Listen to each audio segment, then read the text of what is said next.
उस बच्ची को एक दिन स्कूल बंक करा के एक कमरे के अंदर ले जाया जाता है जहां नग्न अवस्था में उसकी वीडियोग्राफी करी जाती है, उसकी फोटोग्राफी करी जाती है और वहीं से वो नंगा नाच चालू हो चुका होता है। उन्हें ब्लैकमेल किया जाता है कि मुल्ला मौलवी भी कहते हैं कि जितनी ऊंची जाति की बच्ची को आप लेके आओगे उसका मोल भाव भी बाजार में उतने ऊंचे तरीके से लगेगा।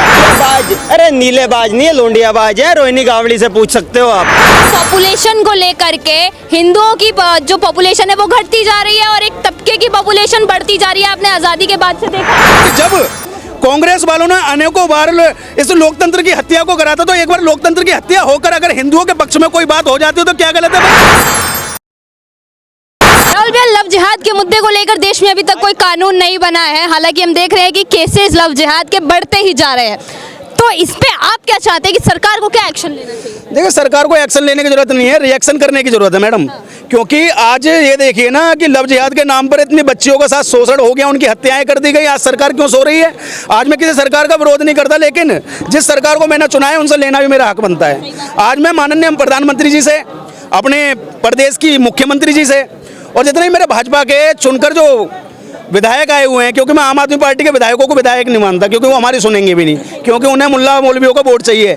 लेकिन भारतीय जनता पार्टी एक इकलौती ऐसी पार्टी है जो साफ शब्दों में अपनी बातों को रखती है। तो आज साफ शब्दों में हम सारे हिंदू समाज के लोग भी जंतर मंतर के इस पावन स्थल से एक मांग रख रहे हैं कि लव जिहाद पर जल्द से जल्द कानून बन जाए। वैसे तो देखो, बने ना बने, राहुल पचौरी इसी प्रकार से काम करेगा जिस प्रकार से करता हुआ है। क्योंकि राहुल पचौरी अगर संविधान का पालन करता है ना, तो गीता और रामायण इन्हें भी पढ़ने का कार्य करता है। और जैसा कि बताया गया है कि जहाँ धर्म के अंदर स्त्री रक्षा की बात आती है, तो अगर बात प्यार मोहब्बत में बन जाए तो ज़्यादा जरूरत बनती नहीं, क्योंकि जितना शास्त्रों से काम चलता हो, उन शास्त्रों के माध्यम से चले। लेकिन जहाँ मुझे अपनी बहन बेटियों के लिए शस्त्र भी उठाने पड़ जाए, तो राहुल पचौरी कट्टर हिंदू और उनके साथ में जितने भी ये मेरे भाई खड़े हैं ना, इन्हें शस्त्र उठाने में कहीं से कहीं तक कोई संकोच नहीं है। क्यों नाम संकोच करते? क्योंकि बात मेरी बहन बेटियों की है। एक बहन जो रक्षाबंधन पे मेरे हाथ में कलाई में राखी बांधती है, एक वो बहन जो सुबह शाम मुझे मिलती है, मेरे से राम राम करती है। दोनों बहन मेरे लिए बराबर हैं और उन बहन की रक्षा करने का नैतिक कर्तव्य हमारे सर जैसे भाइयों का बनता है। लेकिन आज कुछ ऐसे भी राक्षस समाज के अंदर हैं जो बहन बेटियों पे गंदी नजर डालते हैं। उन राक्षसों को सिर्फ दो बात कहना चाहता हूँ कि इज्जत किया करो बहनों की, क्या फर्क पड़ता है अपनी हो या गैरों की। सही बात है, बिल्कुल। लेकिन लव जिहाद में देखते हैं कि जो हिंदुओं की लड़कियां फंसती हैं, वो कहते हैं मेरा वाला अलग है, मेरा अब्दुल ऐसा नहीं है। आप लड़कियों को बचाने की बात कर रही है, लेकिन लड़कियां अगर जानबूझ के उस ट्रैप में गिरना चाह रही है तो फिर क्या किया? देखिए, बच्चियां गिरती नहीं है। बच्चियों का क्या है, एक षड्यंत्र के तहत उन्हें फंसाया जाता है। और षड्यंत्र कहाँ से चालू होता है कि एक स्कूल के कोने पे जाकर सबसे पहले ऑटो वाला वहाँ खड़ा होता है, उन बच्चियों को 2 दिन 10-10 रुपये में उन्हें छोड़ेगा, लेकिन फिर वही ऑटो वाला उसे फ्री में छोड़ता है। मोबाइल नंबर एक से दूसरे पर भेजे जाते हैं और फिर उस बच्ची को एक दिन स्कूल बंक करा के एक कमरे के अंदर ले जाया जाता है जहां नग्न अवस्था में उसकी वीडियोग्राफी करी जाती है, उसकी फोटोग्राफी करी जाती है और वहीं से वो नंगा नाच चालू हो चुका होता है। उन्हें ब्लैकमेल किया जाता है और कहा जाता है अगर तूने ये मेरे साथ नहीं किया तो तेरी हत्या मैं कर दूंगा, तेरे घर में मैं बता दूंगा, और वहीं से वो नंगा नाच चालू होके उसे लव जिहाद कहते हैं। लेकिन आज किसी मस्जिद का मौलवी इस बात को नहीं कहता कि नहीं लव जिहाद नहीं होता, लेकिन गारंटेड आज मैं कहता हूँ दिल्ली के इस क्षेत्र के पास खड़ा होके कि मुल्ला मौलवी भी कहते हैं कि जितनी ऊंची जाति की बच्ची को आप लेके आओगे उसका मोल भाव भी बाजार में उतने ऊंचे तरीके से लगेगा। और जब वो बच्ची एक ऐसे घर को छोड़ती है ना जहां सिर्फ उसे 2 संतान करनी होती थी, वहां वो 100 आतंकवादियों को पैदा करती है मैडम जी। और सबसे हद जब हो जाती है जब बच्ची वहां से निकलना चाहती है ना, लेकिन जब तक उसके टुकड़े हो जाते हैं, और टुकड़े होने के बाद मैं क्या ही कहूँ, उस दिन तो बस मन में पीड़ा हो जाती है, क्योंकि इस चीज़ों को हमने झेला है।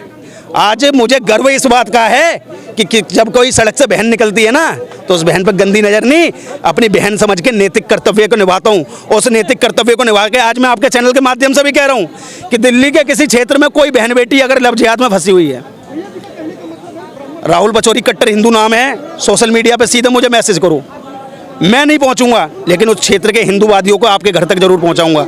अगर किसी माँ बाप को लग रहा है कि हमारी इज्जत खराब होगी, तो आज इस बात को भूल जाओ, आपकी इज्जत की वजह से 1000 परिवार की इज्जत नीलाम होने से बच जाएगी। और हमें आज डंके की चोट पर सड़क पर खड़े होकर लव जिहाद के खिलाफ एक कानून बनाने के लिए लड़ाई लड़नी पड़ेगी मैडम जी, वरना इतनी देर हो चुकी होगी कि हमारे धर्म के अंदर जब जब बच्चियां पैदा होगी ना, माँ बाप को उसे कोख में ही मारना पड़ जाएगा। ये बात बिल्कुल सही है, लेकिन कन्वर्जन को लेके इस देश में संविधान के थ्रू एक फंडामेंटल राइट दिया दिया जाता है कि 18 साल के बाद अगर आप चाहें तो अपना धर्म परिवर्तन कर सकते हैं, आप जिस धर्म में जाना चाहें उसमें जा सकते हैं, लेकिन आप चाहते हैं कि हिंदू हैं तो आप हिंदू ही मरिए।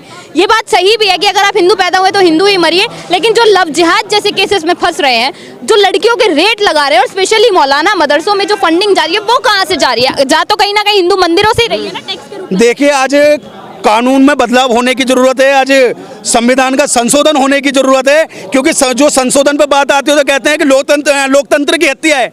आज मैं पूछना चाहता हूं कि जब कांग्रेस वालों ने अनेकों बार इस लोकतंत्र की हत्या को करा था, तो एक बार लोकतंत्र की हत्या होकर अगर हिंदुओं के पक्ष में कोई बात हो जाती है तो क्या गलत है भाई? आज मैं कहता हूं कि इस देश के अंदर जो एक संविधान के अंदर दो कानून चल रहे हैं, दो कानून कैसे? आज दिल्ली के अंदर गौ माता की हत्या का रोक है, एक तरीके से वो अंदरूनी तरीके से हो रहा है, उसमें कोई दिक्कत नहीं। दिल्ली, मध्य प्रदेश, राजस्थान, उत्तर प्रदेश और अनेकों राज्य हैं जहां गौ माता की हत्या पर प्रतिबंध है, लेकिन भारत के अंदर ही तमिलनाडु, केरला और ऐसे ना जाने कितने राज्य हैं जहां खुलकर गौ हत्याएं होती हैं और उनका मीट सप्लाई होता है। उसी प्रकार से जहां हिंदुओं का टैक्स का पैसा उन मुल्ला मौलवियों को दिया जाता है, उनके घर के 10-10 बच्चों को वो राशन कार्ड पे राशन दिया जाता है, उस पर रोक लगने की जरूरत है। वो रोक इसलिए लगनी चाहिए कि जब हमारे मंदिर का पैसा है तो उसका 80% हमारे धर्म पर खर्च होना चाहिए, हमारे मंदिरों पर खर्च होना चाहिए।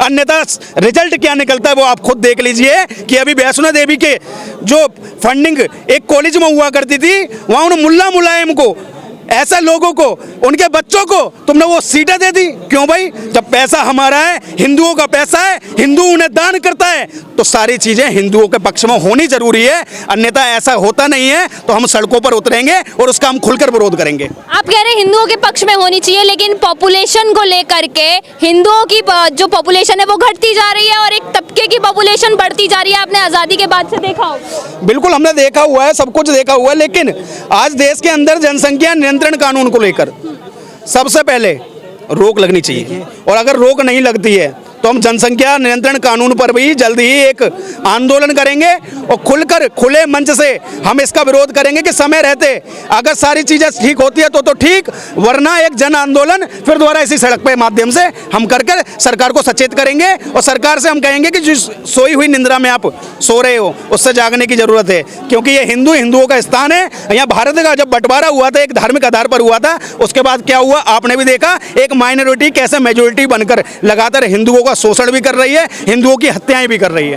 लास्ट सवाल राहुल भैया, जो दलितों के मसीहा बनते हैं, जो खुद कहते हैं जय भीम जय मीम, यानी कि दलित और मुस्लिम भाई भाई है, जो लव जिहाद के केसेस होते हैं दलित महिलाओं के साथ और जब उन्हें मार दिया जाता है तो उन्हीं दलितों के मसीहाओं के मुंह में दही क्यों जम जाता है? देखिए, दलितों के मसीहा नहीं है, दलितों के नाम पर वोट पाने वाले लोग हैं। हाँ। जो अभी शायद इसने एक बयान भी दिया था कि हम अम्बेडकर के कबूतरनी बाज हैं, तो ऐसे बाजों के पर भी काट दिए जाते हैं। मैडम नहीं, मैं तो बात मेरे धर्म पर, मेरी बहन बेटियों पर आएगी ना, और ये ढोंगी जो ढोंग रच के खड़े हुए हैं, इन्हें ढोंगों को रचना छोड़ दें, क्योंकि जब जब दिल्ली के अंदर मेरे दलित भाइयों पर या मेरी बहनों पर भी बात आई है ना, तो हमारे संगठनों ने डंके की चोट पर खड़े होकर साथ दिया है। चाहे वो हिमांशु वाल्मीकि हत्याकांड हो या फिर वो कोमल सूर्यवंशी रेप कांड हो, हम हर जगह डंके की चोट पर खड़े हुए हैं, क्योंकि हम शुरू से एक बात कहते हैं कि हमें किसी जाति बिरादरी से फर्क नहीं पड़ता।